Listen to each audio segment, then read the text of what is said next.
اسلامی تقویم ہجری کا کیلنڈر حضرت عمر نے بنایا رضی اللہ تعالی عنہ نے، اور اسی تقویم کے مطابق وہ سال کی پہلی تاریخ کو اس دار دنیا سے آخرت کی جانب عازم سفر ہوئے۔ گویا جب ہجری سال کا آغاز ہوتا ہے تو سب سے پہلے ہمیں حضرت عمر فاروق کی یاد تڑپاتی ہے، ان کی شہادت کا تذکرہ تازہ ہوتا ہے، اور اطراف و اکناف عالم میں ان کے ذکر کی خوشبو سے، ان کے تذکرے کی مہک سے مشام ہستی منور ہوتے ہیں۔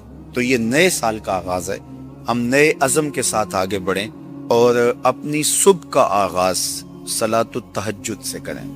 تہجد کے لمحے اللہ کی رحمتوں کے نزول کے خاص لمحے ہوتے ہیں۔ میرے بزرگ فرمایا کرتے تھے کہ باطن کی صحت کے لیے تہجد کی نماز بہت ضروری ہے، اور جسم کی صحت کے لیے صبح کی سیر بڑی ضروری ہے۔ تو یہ دو چیزیں جو ہے وہ بہت ضروری ہیں۔ تو بالخصوص یہ بچے جو ہیں، جب اس عمر میں یہ ان کی عادت پختہ ہو جائے گی تو یہ زندگی کی آخری سانس تک باقی رہے گی۔ میرے بزرگ فرمایا کرتے تھے کہ مجھے تہجد کا عادی میری ماں نے بنایا۔ وہ کس طرح کہتے ہیں کہ جب تہجد کا وقت ہوتا تو میری ماں میرے پاؤں آ کے دباتی تھی، اور میں جلدی سے اٹھ جاتا تو وہ تہجد کے لیے مجھے مصلی پہ بٹھاتی۔ اس کے بعد نماز فجر ادا کیجئے، اور سورۃ یاسین جو شخص اپنے دن کا آغاز سورہ یاسین سے کرتا ہے، سارا دن اس کی حفاظت ہوتی ہے، شیاطین سے، شریروں سے، شر سے، گناہوں سے، اور بہت سارے معاملات سے، اور نادیدہ حملوں سے، بہت کچھ چیزوں سے اللہ تعالیٰ اس کو محفوظ رکھتا ہے۔ تو سارے سورہ یاسین کی تلاوت اپنے معمولات میں شامل کرنا ہے۔ نماز فجر کی ادائیگی کے بعد آپ ہلکی پھلکی ورزش ضرور کیجئے۔ جو قوی مومن ہے، طاقتور مومن ہے، کمزور مومن کی نسبت اللہ کو زیادہ محفوظ، تو طاقتور مومن، قوی مومن، یہ مطلوب ہے شریعت کا، اور یہ مقصود ہے شریعت کا۔ پھر سونے سے قبل سورۃ الملک ایک مرتبہ ضرور پڑھیے گا۔ جس طرح سورہ یاسین پڑھتے ہیں تو سارا دن آپ کی حفاظت رہتی ہے، اور سورہ ملک اگر پڑھتے ہیں تو ساری رات آپ کی حفاظت کرتی ہے۔ اور سورہ واقعہ ایک مرتبہ یہ زندگی میں معمول بنا لیں، چونکہ ہمارے جو معاشی مسائل ہیں اس کا بہترین روحانی حل سورہ الواقعہ ہے۔ سورہ الواقعہ کی تلاوت کرنے والا کبھی بھی کنگال نہیں رہتا۔ میں جب بھی اللہ کی توفیق سے یہ محسوس کرتا ہوں کہ ادارے کو وسائل کی ضرورت ہے تو سورہ واقعہ کو زیادہ پڑھنا شروع کر دیتا ہوں، تو اللہ خزانہ غیب سے مدد فرما دیتا ہوں۔ اور جب بھی کبھی میں چاہتا ہوں حرمین طیبین میں حاضری کے لیے، تو سورہ واقعہ کی تلاوت میں لازمی کرتا ہوں، اس نیت سے کہ اللہ اس کی برکت سے، وہاں چونکہ ایک کا 1,00,000 کے بدلے میں جو ہے وہ ثواب ہے، تاکہ جو ہے وہ زیادہ سے زیادہ اللہ تعالیٰ وسائل عطا فرمائے۔ تو یہ ساری جو بہاریں آپ کو نظر آ رہی ہیں، اس میں بہت سارا حصہ سورہ الواقعہ کا ہے۔ جس معاشرے میں ہم جی رہے ہیں یہ ناہموار معاشرہ ہے۔ یہ ہمارے خاندانی نظم ہو تو وہاں بھی عجیب سی بولی اور عجیب سی لینگویج ہوتی ہے، اور ہمارا دیہاتی کلچر بھی، ہمارا شہری کلچر بھی، وہ بھی عجیب سا ہوتا ہے۔ اسی طرح جو ہے وہ یہ ہمارے مدارس کی، مساجد کی دنیا بھی، یہ بھی ایک الگ کائنات ہوتی ہے۔ تو اس میں بھی مخصوص ایک طریقہ کار ہے اپنے مد مخالف کے لیے اور اپنے مد مقابل کے لیے۔ تو اس سے ہٹ کر کے جو ہے وہ جو شریعت کا مقصود ہے اس کے مطابق ہم نے اپنے قول و عمل کو مرتب اور منظم کرنا ہے۔ حضرت عمر رضی اللہ تعالیٰ عنہ جب ایمان لائے تو آپ نے ایک ایک کافر کے گھر کے دروازے پہ کھڑے ہو کے کہا کہ تم کمزوروں کو مارتے تھے، میں تمہیں بتانے آیا ہوں میں محمد عربی کا نوکر بن گیا ہوں۔ بلکہ آپ نے اعلان کیا جس نے اپنی بیوی کو، بیوہ اور بچوں کو یتیم کروانا ہو اور اپنے ماں باپ کی کمر کو جھکانا ہو، وہ عمر کے مقابلے میں آئے۔ اللہ اکبر۔ زنیرہ نامی ایک خاتون تھی، بہت کمزور۔ راوی کہتا ہے کہ اس کی ہڈیوں میں گودا نہیں تھا، عشق رسول تھا، اور اس کا ظالم آقا اس کو مارتا ہے، اور جب مار مار کے تھک جاتا ہے، ادھر سے عمر آ رہے ہیں، یہ اسلام لانے کے پہلے کی کہانی ہے، ادھر سے عمر آ رہے ہیں تو اس نے کہا عمر تم جوان آدمی ہو تو یہ چھوڑتی نہیں ہے اپنے نبی کا نام، ذرا تم آؤ۔ عمر کوڑا پکڑ لیتے اسے مارتے مارتے تھک جاتے ہیں تو پانی پینے لگتے ہیں، تو کہتے ہیں مجھے تیرے پہ ترس نہیں آیا لیکن میں ذرا پانی پینے لگا ہوں، اور پھر گلے کے اندر ڈال کر کے کوڑا اور اس کی رسی کو بل دیتے ہیں اور اس کی آنکھیں باہر نکل آتی ہیں اور کہتے ہیں بلا اپنے نبی کو جو تیری آنکھوں کی بینائی واپس کرے۔ اللہ اکبر۔ تو اس نے آسمان کی طرف منہ کر کے کہا مالک میں کبھی بھی آنکھوں کی بینائی نہ مانگتی، لیکن اب تیرے نبی کی عزت کا سوال ہے۔ آنکھوں کی بینائی واپس ہو جاتی ہے۔ زنیرہ کو بڑا مارا۔ آج عمر گلیوں میں آنکھوں میں آنسو ہیں اور عجیب دل بے تاب ہے اور کہتے ہیں آؤ بھئی میں حضور کا غلام بن گیا ہوں، تمہیں بتانے آیا ہوں۔ زنیرہ نے موڑ کاٹا تو آگے عمر یہ آواز دے رہے تھے۔ زنیرہ ایک کونے پہ کھڑے ہو کے رو کے کہتی ہے عمر تم تو بڑے اس دن جوش و غضب میں تھے اور تم مارتے ہوئے تھکتے نہیں تھے۔ تو عمر نے کہا زنیرہ اس دن میں نے دیکھا نہیں تھا، اب میں محمد عربی کو دیکھ آیا ہوں۔ جنہ ویکھیا نہیں ہو کرن گلاں، جنہ ویکھیا نہیں ہو کرن گلاں، جنہ ویکھیا ہو تے بول دے نہیں، جڑے محرم راز حقیقت دے اور راز حقیقت کھول دے نہیں۔ تو حضرت عمر رضی اللہ تعالیٰ عنہ ایمان لائے۔ حضرت عبداللہ ابن مسعود رضی اللہ تعالیٰ عنہ فرماتے ہیں کہ حضرت عمر کا ایمان لانا مسلمانوں کے لیے عزت کا سبب تھا، ان کا ہجرت کرنا مسلمانوں کی نصرت تھی اور ان کی خلافت مسلمانوں کے لیے رحمت تھی۔ حضرت عمر رضی اللہ تعالی عنہ وہ ہیں کہ میرے حضور نے فرمایا لوگوں جب نیک لوگوں کا ذکر کرو تو میرے عمر کا تذکرہ ضرور کیا کرو۔ میرا عمر وہ ہے کہ جب وہ ایک سمت سے آ رہا ہو، ایک گلی اور بازار سے آ رہا ہو تو شیطان بھی آ رہا ہو، عمر کو دیکھ کے راستہ تبدیل کر لیتا ہے۔ حضرت عمر رضی اللہ تعالی عنہ کی طبیعت کے اندر جو جاہ و جلال تھا، طبیعت کے اندر جو سختی تھی، وہ اسلام کے اندر آ کر بھی قائم رہی، اور آپ نے وہی سختی، وہی جاہ و جلال جو پہلے مسلمانوں کے خلاف تھا، اب کفار کے خلاف، منافقین کے خلاف حضرت عمر کی طبیعت کے اندر وہ جوش و خروش بدستور موجود رہا۔ لیکن جس دن آپ خلیفہ بنے تو اس دن آپ نے ممبر پہ چڑھ کے جو خطبہ دیا اس میں کہا لوگوں میں سخت اس لیے تھا کہ رسول اللہ نرم تھے، پھر میں سخت اس لیے تھا کہ حضرت ابوبکر صدیق نرم تھے، اب میں تخت خلافت پہ بیٹھا ہوں، اب میری سختی جو ہے وہ نرمی میں تبدیل ہو گئی، صرف فاسقوں، فاجروں اور باغیوں کے لیے میں سخت ہوں، باقی تمہارے لیے نرم ہوں۔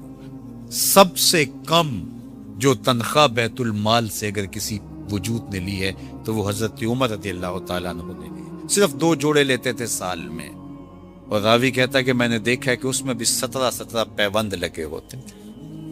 حضرت عمر رضی اللہ تعالیٰ عنہ کا طرز زندگی، آپ کا انداز معاشرت اور آپ کا انداز خلافت، ہر لمحہ آپ کی زندگی کا اٹھا کے دیکھیے کتنی مرتبہ قرآن حضرت عمر کی رائے کے مطابق نازل ہوئے۔ اللہ تعالیٰ جل شانہ نے ان کو صاحب الہام بنایا تھا۔ ہر امت میں کوئی صاحب الہام ہوتا ہے، حضور کی امت کا صاحب الہام حضرت عمر رضی اللہ تعالیٰ، اور آقا کریم نے انہیں اپنا وزیر قرار دیا۔ فرمایا میرے 2 وزیر آسمانوں میں ہیں، 2 وزیر زمینوں میں ہیں، آسمانوں کے وزیر جبرائیل اور میکائیل ہیں اور زمین کے وزیر ابو بکر اور عمر ہیں رضی اللہ تعالی عنہما۔ ایک دن حضرت عمر بیٹھ کے رو رہے تھے تو کسی نے کہا حضرت رو کیوں رہے ہیں؟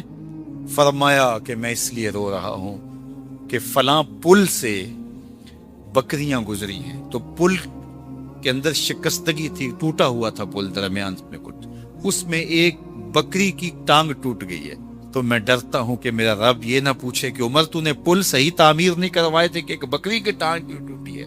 یہ ہیں حضرت عمر رضی اللہ تعالی عنہ۔ اللہ اکبر۔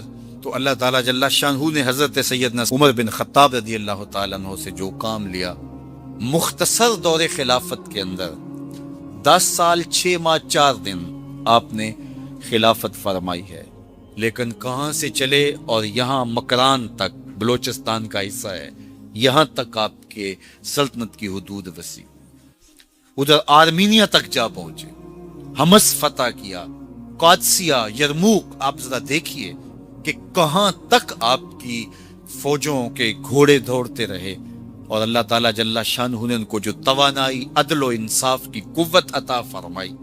اللہ اکبر! جب زمین پہ عدل کیا ہو تو زمین بھی حکم مانتی ہے، اور حضرت عمر وہ تھے جن کا حکم ہوائیں بھی مانتی تھی، زمین بھی مانتی تھی، جن کا حکم جو ہے وہ آگ بھی تسلیم کرتی تھی، اور دریا بھی ان کا حکم مانا کرتے تھے۔ مصر کے اندر یہ رسمیں بس جاری تھی کہ سال کے بعد ایک دو شیزہ کو زیورات پہنا کے اچھے لباس میں ملبوس کر کے دریا کی بھیڑ چڑھایا جاتا، اس کی قربانی دی جاتی، اس کا خون بہتا تو دریا چلتا۔ جب مسلمانوں نے مصر فتح کیا تو گورنر نے لکھا کہ اسلام تو اس طرح کی رسوم کی اجازت نہیں دیتا، لیکن خشک سالی ہے، لوگوں کی فصلیں ویران پڑی ہیں، تو حضرت کیا کیا جائے؟ تو حضرت عمر رضی اللہ تعالیٰ عنہ کاغذ کے ٹکڑے پہ لکھتے ہیں بسم اللہ الرحمن الرحیم۔ مصر کے نیل کی جانب عمر کا خط لکھتے ہیں، اے نیل اگر تو اللہ کے حکم سے چلا کرتا ہے تو چل، ورنہ ہمیں تیرے چلنے کی کوئی حاجت نہیں ہے۔ اور قاصد کو کہا یہ خط لے جاؤ اور جا کے دریائے نیل میں پھینک دو۔ قاصد جا کے خط دریائے نیل میں پھینک دیتا ہے، پانی آتا ہے، ایسا دریائے نیل چلا 14 صدیاں ہوئی ہیں آج تک کبھی بند ہی نہیں ہوا ہے۔ دریا حکم مانتے ہیں، آگ نکلتی ہے، لوگ حضرت عمر رضی اللہ تعالی عنہ کے پاس آئے، حضرت لاوا پھوٹا ہے، آگ نکل رہی ہے اور مدینے کی طرف بڑھ رہی ہے، اب کیا کیا جائے؟ فائر بریگیڈ تو زمانے میں تھی نہیں۔ عمر نے اپنی قمیض اتاری، جس قمیض پہ 17 پیوند لگے ہوئے تھے چمڑے کے، کہا یہ قمیض لے جاؤ، جدھر آگ بڑھ رہی ہے آگے ڈھالنا، آگ پیچھے بھاگ جائے گی۔ زلزلہ آتا ہے تو زمین پہ درہ مارتے ہیں، زمین رک جا، کیا عمر نے تیری چھاتی پہ عدل نہیں کیا ہے؟ تو یہ عمر ہیں رضی اللہ تعالی عنہ کہ جن کے انصاف کی وجہ سے، جن کے عدل کی وجہ سے اللہ تعالیٰ کی رحمات اور اس کی برکات کا نزول ہوتا تھا، اور اللہ تعالیٰ نے مسلمانوں کو وہ آبرو مند حکومت دی۔ کائنات کی تاریخ کے اندر ایسی حکومت آپ نے نہیں دیکھی ہوگی جو حضرت عمر نے حکومت کی ہے۔ اللہ اکبر!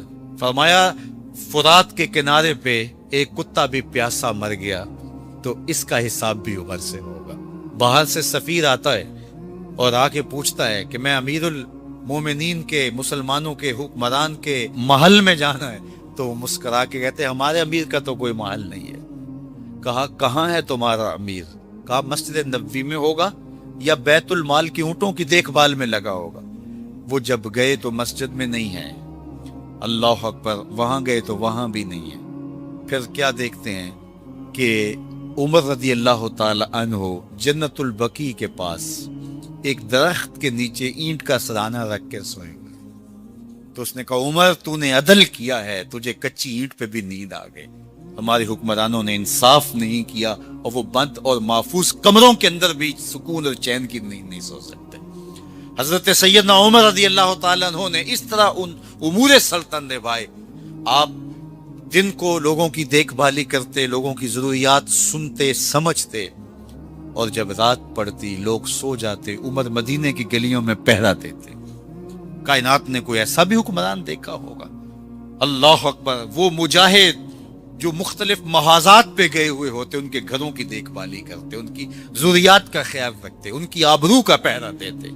راتوں کی تنہائیوں کے اندر حضرت عمر اٹھتے اور جا کے گشت کرتے، چکر لگاتے، دیکھتے کوئی آنکھ پر نم نہ ہو، مفلسی کا کسی گھر میں ماتم نہ ہو۔ اللہ نے ہمیں بڑا نوازا ہے، بہت کچھ عطا کیا ہے، بڑا کچھ نصیب فرمایا ہے۔ جس طرح کی میری اور آپ کی زندگی گزرتی ہے، ماضی میں تو بادشاہوں کی زندگی بھی اس طرح کی نہیں گزرتی تھی۔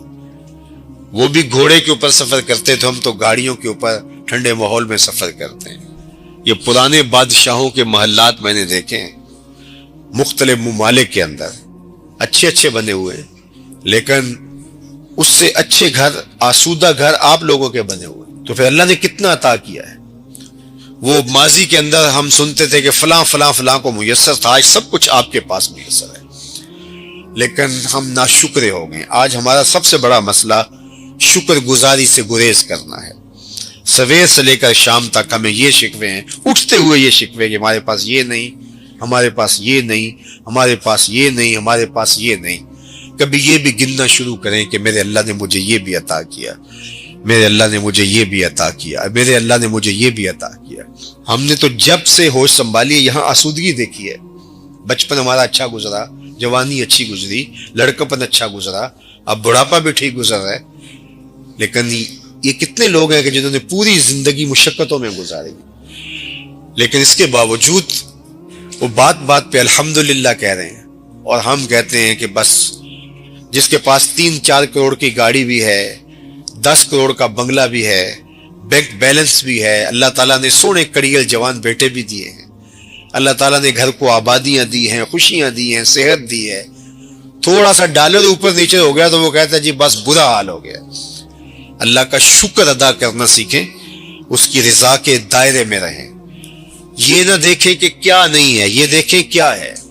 میرے اور آپ کے آقا و مولا نے کتنا خوبصورت ارشاد فرمایا، انظروا الی من هو اسفل منکم، فرمایا اپنے نیچے دیکھنے کا مزاج پیدا کرو، تم اللہ کے شکر گزار بن جاؤ گے۔ اوپر دیکھو گے تو ظاہر ہے 1-2 کنال کے بنگلے میں رہنے والا شخص جب 6 کنال کا بنگلہ دیکھے گا تو وہ اس کو تنگ تنگ محسوس کرے گا، یہاں مسائل ہیں، وہ کہتا ہے گاڑیاں صحیح پارک نہیں ہوتی، یہ مسئلہ ہے، یہ مسئلہ ہے، یہ مسئلہ ہے۔ لیکن وہ جو 3 مرلے کے کرائے کے گھر میں رہتے ہیں، اگر اس کو دیکھے گا تو اس کی آنکھوں سے تشکر کے آنسو ٹپکیں گے کہ میرے مالک تو نے مجھے کیا عطا کر رکھا ہے، کیا کیا نعمتیں تو نے مجھے عطا کی ہیں۔ ہمیں معمولی سی تکلیف ہو تو ڈاکٹر کے پاس چلے جاتے ہیں اور کہتے ہیں اعلیٰ سے اعلیٰ اور اچھی سے اچھی دوائی تجویز کیجیے، اور میں اس بوڑھی عورت کو بھی جانتا ہوں کہ جو ہاتھ میں بوتل پکڑے مجھے کہتی ہے دم کر دیجئے، مجھے ہارٹ کا مسئلہ ہے، تو میں نے کہا آپ دوائی لیا کریں، تو وہ کہتے ہیں کہ دوائی کے تو پیسے نہیں، اس لیے تو دم کروانے آئے۔ اللہ اکبر۔ تو اب دوائی کی اس کو ضرورت ہے، اور دوسری جانب عامل ہیں، وہ اس کا گاہک ہوتا ہے، وہ اس کا گاہک ہوتا ہے، وہ مجبور، وہ مفلوق الحال جو مجبور ہو کے آئی ہے، اس کو تو چاہیے تھا کہ اس کو دوائی لے کر کے دیتا، لیکن وہ کہتا ہے چلو مجھے ایک گاہک مل گیا، اس کو اشتہار بھی بناتا ہے۔ تو آج ذرا دیکھیے پھیلے ہوئے دنیا کے اوپر درد، ہم اللہ کا شکر ادا کریں کہ اللہ نے ہمیں جس حالت میں رکھا ہے۔ فرمایا انظروا الی من هو اسفل منکم، اپنے نیچے دیکھنے کا مزاج پیدا کرو، اپنی مٹی پہ ہی چلنے کا سلیقہ سیکھو، سنگ مرمر پہ چلو گے تو پھسل جاؤ گے، اوپر ہی دیکھنا ہے، نیچے دیکھنا ہی نہیں ہے۔ تو جب بات آئی دین کی تو اس وقت ہم اپنے نیچے دیکھتے ہیں، فلاں بخشا گیا تو ہم بھی بخشے جائیں گے، اچھا اگر وہ نہ بخشا گیا تو کیا کہانی ہے؟ ہمیں بتایا گیا ہے دین میں اپنے اوپر دیکھو، یار فلاں اتنے مرتبے، اتنے نوافل بھی اس کو نصیب ہیں، شراک بھی، تہجد بھی، فلاں فلاں بھی، بالکل وہ رزق حلال کماتا ہے، مشکوک پیسہ اپنے مال میں شامل نہیں ہونے دیتا، اس کی طرف دیکھو۔ وہاں ہم نیچے دیکھتے ہیں، دیکھو فلاں تو دن رات لوٹ رہا ہے، تو کوئی بات نہیں، ہم نے بھی 2 کما لیے تو کیا ہوا، اور جب بات دنیا کی آتی ہے اس وقت ہم اوپر دیکھتے ہیں، جبکہ ہمیں کہا گیا دنیا میں اپنے نیچے دیکھو، دین میں اپنے اوپر دیکھو، سوکھے ہو جاؤ۔ تو اللہ کی نعمتوں پر شکرانے کا مزاج پیدا کرو۔ آپ گھر جاتے ہیں، جب بھوک لگتی ہے تب کھانا مل جاتا ہے، وہ بھی ہیں کہ جن کو دن میں 1 مرتبہ کھانا مشکل سے ملتا ہے۔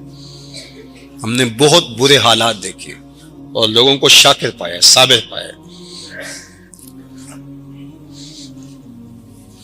سیریا کے اندر وہ جو 40 لاکھ لوگ پڑے ہوئے ہیں، آپ وہاں سے گزر جائیں تو بعد میں جینا مشکل ہو جاتا ہے۔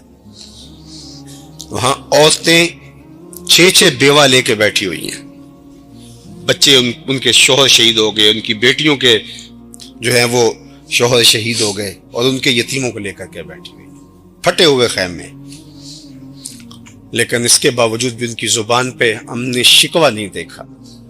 یہی شکوہ ہے کہ امت کہاں ہے۔ تو اللہ جل شانہ مجھے اور آپ کو یہ توفیق دے کہ ہم اللہ نے جو ہمیں عطا کیا ہے اس پر شکر گزاری، اگر تم شکر کرو گے وہ تمہیں اور زیادہ دے گا، اگر ناشکری کرو گے تو اللہ تعالیٰ بے نیاز ہے۔ یار کوئی آپ کو مشکل وقت کے اندر، اوکھے ویلے، سردی کے موسم میں تڑپتے ہوئے آپ کہیں سے آئیں، بے چین ہوں اور جسم ٹھٹر رہا ہو، تو گرم دودھ کی پیالی پلا دے، ساری زندگی اس کو نہیں بھولتے۔ اور میرے رب نے کتنی نعمتیں عطا کی ہیں۔ کبھی شکر ادا کیا اس کا اس انداز سے. یہ جو کووڈ کے دن آئے تھے تو آپ کو پتا ہوگا کہ یہ آکسیجن نہیں مل رہی تھی، جو مصنوعی آکسیجن بندے کو چاہیے ہوتی ہے وہ نہیں مل رہی تھی، اور اس کے لیے کتنے پیسے خرچنے پڑتے تھے. تو میں نے ان دنوں میں بھی کہا تھا، آپ کو شاید یاد ہوگا، کہ اللہ یہ ہمیں روز مفت عطا کرتا ہے، وافر مقدار میں ہمارے لیے پیدا کر رکھی ہے.